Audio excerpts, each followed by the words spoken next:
Girl, may mga bagay ka pa bang hindi alam sa boyfriend mo? What if tanungin mo siya ng what if questions? Pasimple lang to, pero mas lalalim ang pagkakakilala mo sa kanya.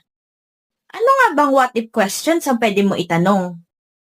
Let me give you 3. Number 1, what if mawala ang alaala ko at makalimutan kita? Paano mo ako mapapaibig ulit?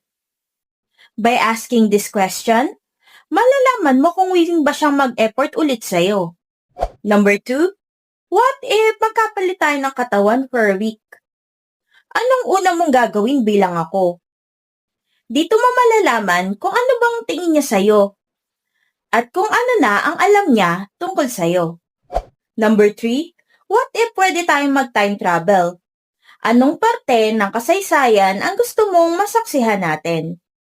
Malalaman mo sa sagot niya kung willing ba siyang makasama ka sa kahit anong panahon.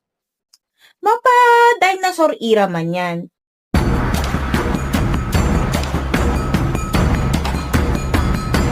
So, eto na yung what if questions na pwede mong itanong sa BF mo. What if itanong mo na to sa kanya? Now na.